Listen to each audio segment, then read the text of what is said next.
What's up, guys? This is Gorley from Steel City RC. I have an update on the MTXL Signature Series OBR G340 reed.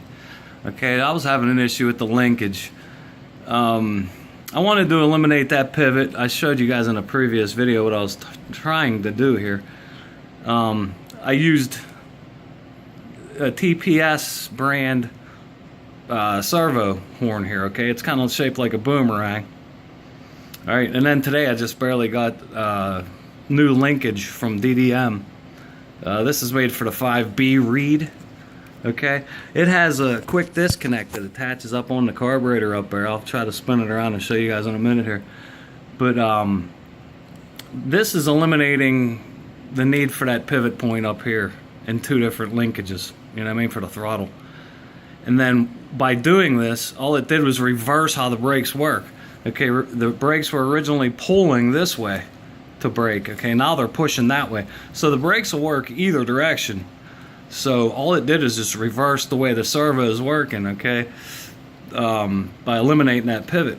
So if you already have this hooked up, just switch your, reverse it in your radio. But let me show you what it's doing here. Okay, let me look at the radio real quick. I reduced, if you look under throttle, okay, we got forward and brake. I reduced the end point down to 45. By doing so, it allows that throttle to go when I hit the brakes. Or let me turn it on first, sorry. Okay, by doing so, it's allowing it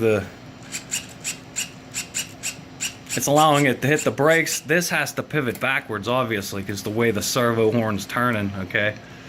And it's allowing it to still have a nice gap there when I hit the brake. I'll show you what I mean.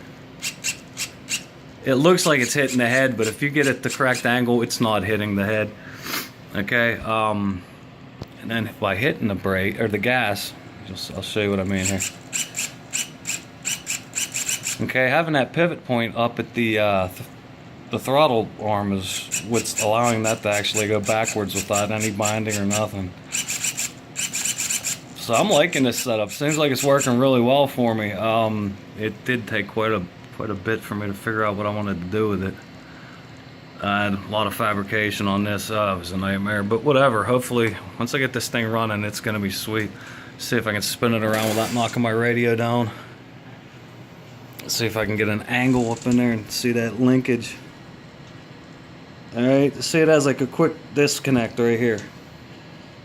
You just push this collar, there's a spring right there that holds the collar, and then there's a ball that you tighten onto here. Yeah, right onto the throttle arm. That little thread that comes off of that ball is minute, so I suggest being really ginger with that and don't get too crazy with it, you'll snap it off. Okay, but that's it, man. It seems like it's gonna work well for me, guys, so I'm hoping it's not knock the radio down. I just kind of got it sitting there. Alright, guys, let's go over. I'll show you the... Alright, I showed this in a previous video, but that right there is the servo horn I'm using. Okay, that's from DDM HT278SV. Okay, and then the throttle linkage is... Like I said, that's the 5B reed linkage. Has that quick disconnect on it, HT273. Alright, guys, appreciate you guys watching, man. Hopefully I get this thing running soon.